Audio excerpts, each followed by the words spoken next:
Yang pertama yaitu menentukan harga makanan khas daerah modifikasi.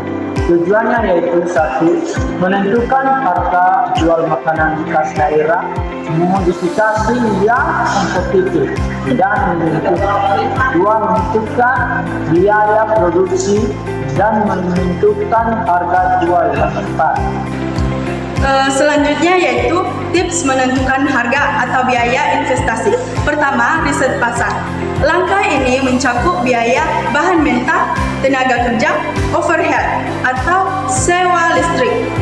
Kedua, analisis biaya adalah dasar untuk memastikan harga, menutupi pengeluaran dan berkelanjutan. Ketiga, tentukan laba adalah menentukan margin keuntungan yang diinginkan. Keempat, pantau dan evaluasi harga. Kita harus terus memantau penjualan, umpan balik pelanggan, dan perubahan harga pesaing. Biaya investasi. Yang pertama, biaya modal adalah pengeluaran besar satu kali yang digunakan untuk memperoleh aset fisik jangka panjang yang diperlukan untuk operasional bisnis. Kedua, biaya operasional. Biaya berkelanjutan dan berulang yang diperlukan untuk menjaga bisnis tetap berjalan sehari-hari. Ketiga, biaya pemasaran. Pengeluaran yang didedikasikan untuk mempromosikan produk atau layanan bisnis dan menjangkau pelanggan. Selanjutnya yaitu penentuan biaya tetap dan tidak tetap. Biaya tetap seperti biaya sewa, biaya gaji, dan biaya asumsi. Biaya tidak tetap seperti bahan baku, tenaga kerja, pengemasan, transportasi, pemasaran. Selanjutnya yaitu manfaat menentukan biaya tetap dan tidak tetap. Pertama, menghitung biaya produksi. Kedua, menentukan harga jual. Ketiga, mengoptimalkan biaya.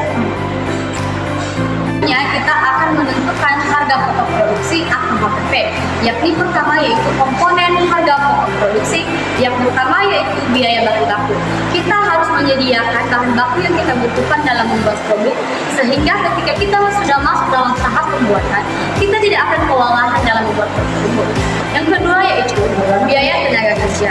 Kita membutuhkan sesama manusia atau kita membutuhkan teman kita dalam membuat produk, sehingga kita tidak akan kewalahan untuk membuat produk dan bisa mempercepat tahap pembuatannya.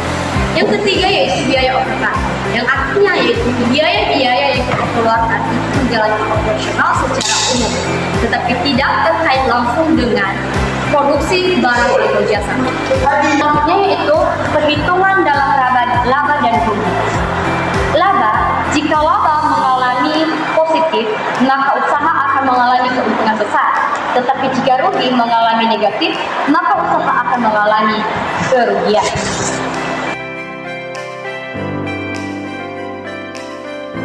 Promosi makanan khas daerah modifikasi. Tujuannya yaitu pertama, meningkatkan kesadaran dan minat konsumen terhadap makanan khas daerah modifikasi. Yang kedua yaitu meningkatkan penjualan dalam pendapatan usaha. Sekarang kita masuk bagian jenis media promosi. Yang pertama media sosial, yang kedua media cetak, yang ketiga media elektronik, dan yang keempat iklan online. Sekarang kita masuk bagian tips promosi. Yang pertama kita harus mengenali target pasar. Yang kedua kita harus membuat konten yang lebih menarik. Yang ketiga kita harus menggunakan media yang lebih tepat. Yang keempat yaitu memantau dan mengevaluasi. Selanjutnya kita masuk bagian strategi promosi. Yang pertama menggunakan visual, yang kedua menggunakan cerita, yang ketiga menggunakan promosi, dan yang keempat kita menggunakan konten.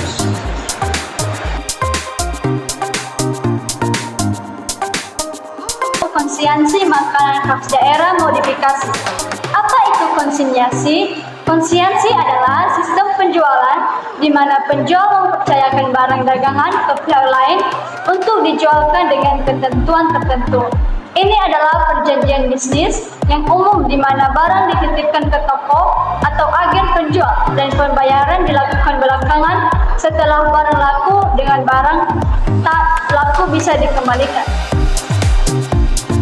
Kelebihan dari konsinyasi adalah yang pertama meningkatkan penjualan, yang kedua mengurangi risiko, yang ketiga meningkatkan visibilitas. Sedangkan kekurangan dari konsinyasi adalah yang pertama keterlibatan pihak lain, yang kedua risiko kerusakan. Cara kerja konsinyasi. Yang pertama perjanjian konsinyasi, yang kedua pengiriman barang, yang ketiga penjualan, dan yang keempat pembayaran. Tips konsinyasi. Yang pertama, pilih konsigna yang tepat. Yang kedua, buat perjanjian yang jelas. Dan yang ketiga, pantau stok.